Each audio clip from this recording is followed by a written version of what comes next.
What's cracking, everybody? Solidus Link's back again with another episode of Dead Rising Infinity Mode.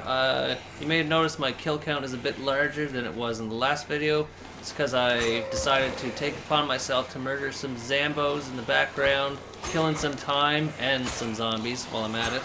Just basically to pass time because I didn't want to really keep making videos unless something important happens. Because as I've said before, most of Infinity Mode is just sitting around waiting for time to pass and watching Frank admire his camera ad nauseum. So, but something is actually happening. We're about 20 and a half hours to be specific in, and we're at the time code. They do tend to get a little caught up in their own feet sometimes, especially when there's a hunk of meat in front of their feet that they can't resist. But anyways, we're going to head... What's that? Their own foot? Yes, their own foot, exactly. Or the actual hunk of meat, which is really just a human arm that they like to hold on to. Maybe I can demonstrate that for you while I'm talking.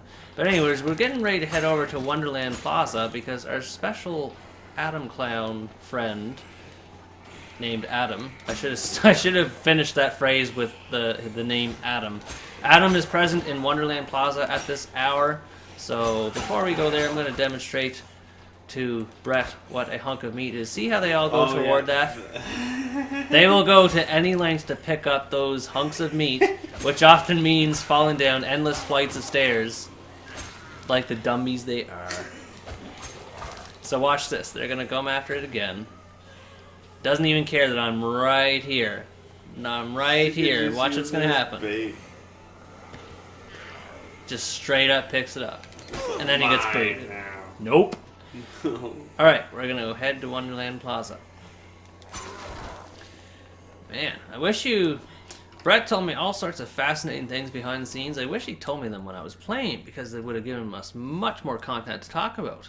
But that conspiracy thing you were talking to me about earlier is quite interesting, I feel, because I'm a big fan of conspiracy theories. That's why I'm subscribed to this channel called Top 5s. Have you ever heard of Top 5s? No. Oh, you gotta subscribe to them. They are great. They're like 15-minute videos. There's Adam up there ahead. I'm just gonna go head over after him. Yeah, Top 5s covers any manner of conspiracy theories like Bigfoot, ghost ships, serial killers, yeah, people that went missing, like paranormal footage, and he actually shows the footage in question. My favorite ones are pictures and videos that can't be explained. I love those ones. I feed off of them. Okay, so I probably need another weapon to deal with Adam because I only have my hunting knife. Jesus, something. You said that channel's called Top 5? Top 5. It reminds me of a YouTube channel that's about music, entirely unrelated. But it's called Middle 8. It's a really good channel. What's Middle 8 about? Here's an example. It's like, Greta Van Fleet was supposed to be the next Led Zeppelin. What happened? Or it's like White Stripes, Seven Nation Army. How did this get to be in what's the word, like soccer anthem? Because like that song, yeah, released probably mid 2000s. That song. If you see any clip from soccer games in Europe, the crowd, they're all singing the song, like the music to it. Yeah. And then there's a bunch of other just like similar, like, telling how and why a song or band was huge. Like, what's another one? Mr. Brightside by the Killers. Yeah. It kind of talks about why it's like one of the biggest songs in all of Europe, and like it was on the charts. Not just on the charts, but like high up in the charts for like 200 weeks. I always felt that song was like good, but I always had a deep feeling that it would have sounded better if it came like from somewhere else. Because whenever I was traveling in Europe, especially in high school, there were a lot of songs that sounded like that. Like Mr. Brightside, like had the same sort of guitar riff in the background and everything. It's a very European style song. Yeah. So the Killers, they had actually released that song before somebody told me, but record execs, they were like, no, we're not going to release this song in North America yet. And they released Somebody Told Me, which I think turned a lot of people off of the band. It is a great song, but I think it was a polarizing song. Okay, Adam, are you gonna stop throwing hunting knives? Adam's, you're pretty good at battling Adam. I've seen you fight him a few times. Alright. So, last time I played Infinity Mode, a zombie actually killed Adam in the middle of the fight. And that can be really funny when that happens. Oh, actually, no, it wasn't a zombie. He killed himself, because he had a balloon, and... A balloon? Yeah, he was inflating a balloon that explodes and disorients me.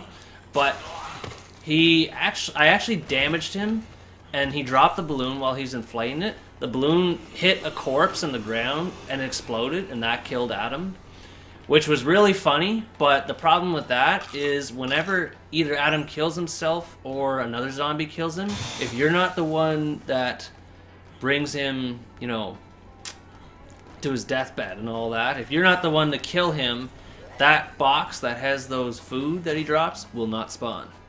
His loot box will not drop, and for any other character for that matter. If there's any other psychopath or survivor that you encounter in Infinity Mode, they will not drop any loot if they are killed by anyone or anything else other than you. So anytime you're in a fight with someone like that, you want to be careful that they are not surrounded by an extraordinary number of zombies. So that's just something to keep in mind. It's just another one of those little details to bring up. Something else to keep in mind too, maybe I'll find some higher ground to demonstrate this. I'll go to the soccer ball over here. Whenever you're standing still in one place and you're just idling by, holding food, waiting for time to pass, like say you got some orange juice. Yeah, they really like this orange juice. They really crave it for some reason. I just think it's funny you're on a soccer ball.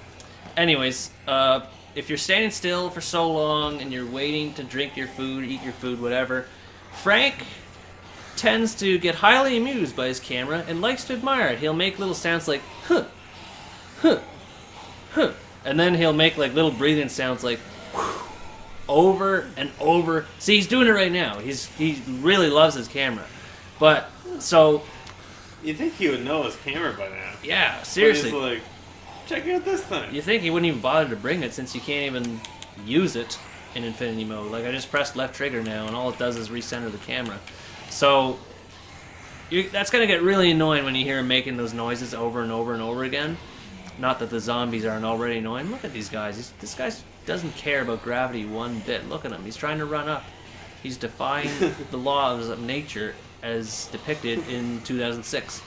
So the simple solution, of course, to avoid the constant noise in the background is just to mute your TV.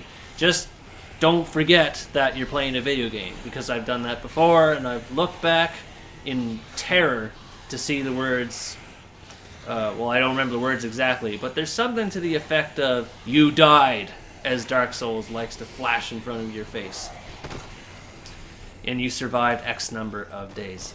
Or hours or whatever. I cannot believe it's taken me this long to talk about the fact that I have small chainsaws, by the way.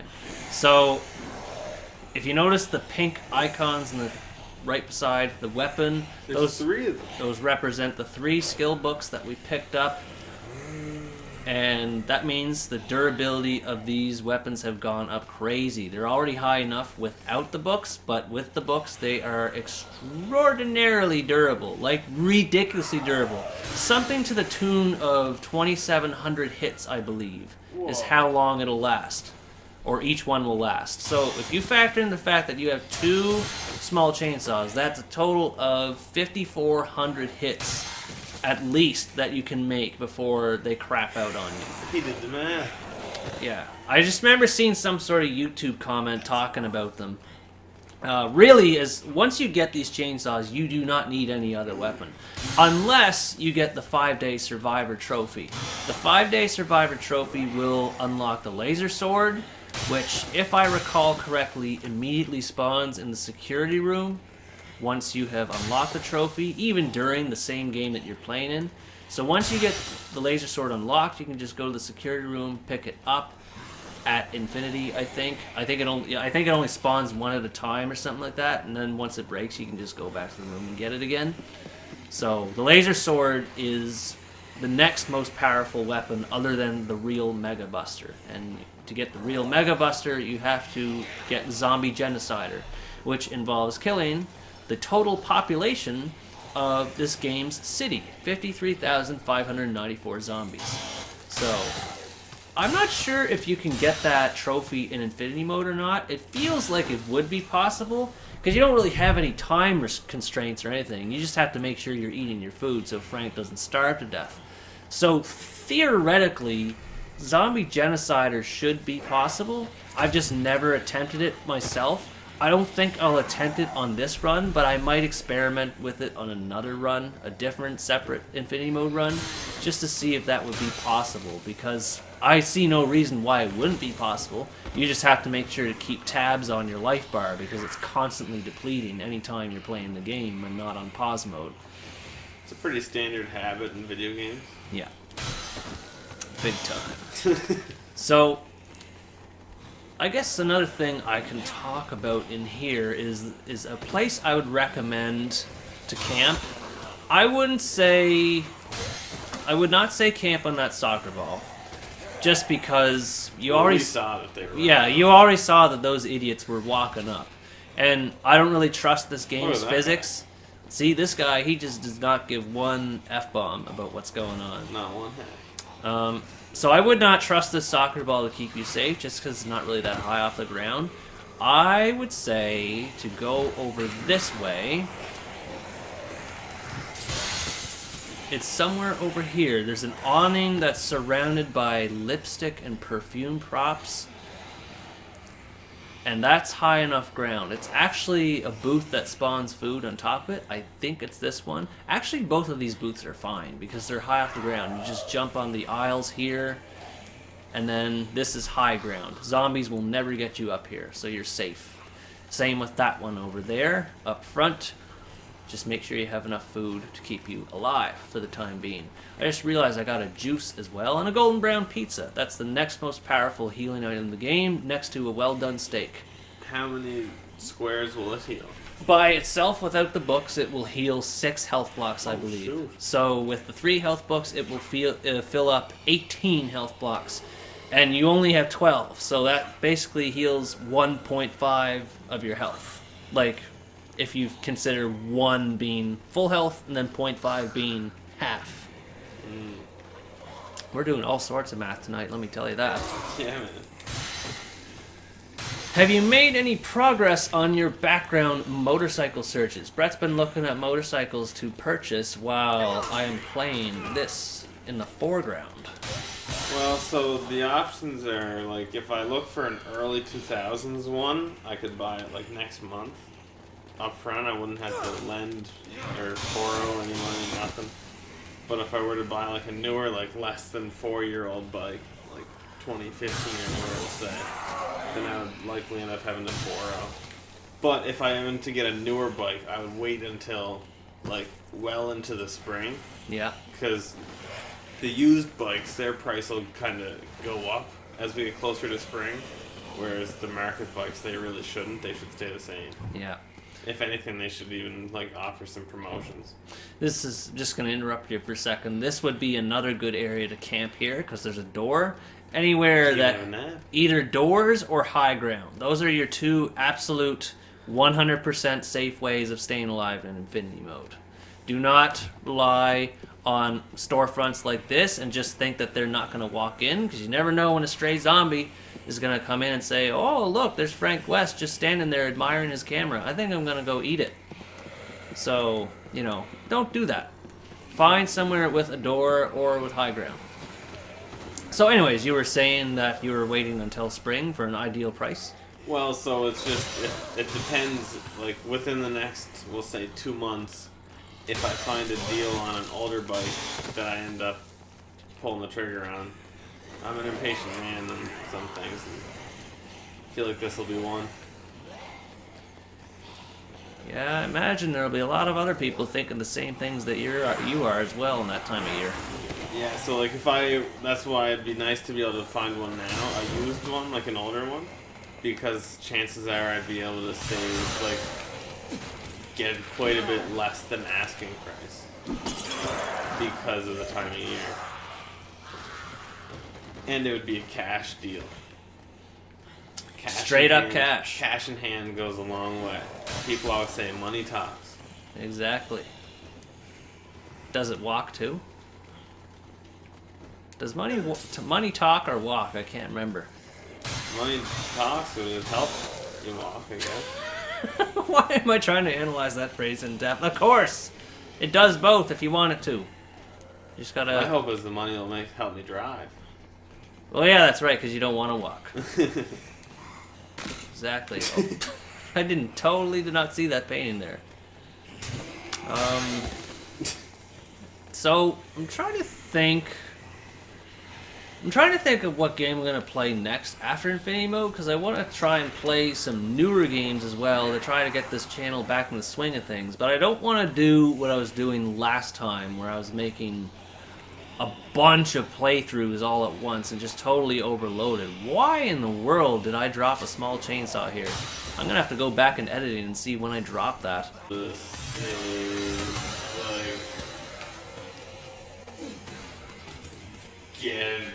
What? And how long my brain was out So to do you have lunch. 2 on you right now? I do now, but apparently I dropped one earlier. Good thing I noticed that now. Yeah, before you went to a loadable zone? Is Yeah. that when they get deleted? Yeah, that's when they get removed. Rewritten? Yeah. So, but anyways, That jump, or he just kind of curved. the physics. Yeah. Let me see if I can try to replicate that. So, anyways, I'm trying to think of other games to play, because I don't want to do, like, a bunch at a time like I was last time when I just stopped making videos. Like, I did Metal Gear Solid 3, Sonic Adventure 2, I did Super Smash Brothers for Wii U, I did... Whoops, almost got attacked there. Like, I was doing a bunch at a time. I was just burning myself out. So I want to do just one game at a time and really ease my way back into the swing of things. I thankfully got both a new laptop and a new editor in the time since I've been absent, and things are a lot smoother on my end for making videos now. So, really happy about that. I think in the next game that I'm going to play is a newer game. I'm going to try to stick to Japanese action games, because of the American and Japanese games, I prefer Japanese ones just because they tend to have more unique gameplay concepts. So, like this one, for example. So, I think there's 2 big action games that are coming out in March, I believe. One of them is called Left Alive, which is set in the Front Mission universe. And the other one is Sekiro Shadows Die Twice, which is made by the developers of Dark Souls. So, I think I lean towards that. That's a weird name. So I think Sekiro is supposed to mean one-armed wolf, or something to that effect. I know it's a Japanese phrase for something to that effect. And it probably has something to do with events that happen in the story as well. So it sounds a lot more thematic in that sense. There was a celebrity this week who got a One Direction member tattooed on their face. Oh, I hadn't heard of the celebrity that got the face tattooed before. I just loved how it transitioned from me talking about video games to you like, so about that guy that got a face tattooed on his face. A girl. Yeah, Okay. a girl. Okay. Got a guy, and like I don't think she's ever met him or anything. Like I think it was just like it was a birthday present to him. Is why she got the face tattoo of him. What? Her birthday present to him. You said this was at work? No. This is like... So she's from New Zealand, and Yeah. I'm pretty sure the guy... I don't know where... I think he's one of the... Oh, there's an endorsement. He might be one of the One Direction guys. I don't know. Or a Jonas. One of those two. Oh my No, God. but the story that I meant to tell you is... You said something about tattoo that made me think of all this, I think. When did I? I don't know, but Ariana Grande also got a tattoo recently that was supposed to mean something, but it actually, they missed a symbol, and it means like one arm something. Oh, why I'll look it up. why are people so dumb? All right. It was the tattoo artist. They forgot the symbol. It wasn't her fault. It was still funny. Someone was dumb in that instance. Anyway, I think that's a good part to take a break and help me recover from that hilarity. Anyways, thanks for watching this video. I hope you enjoyed it. And we are going to take on the Hall family in the next episode. So until then, stay tuned for the next part.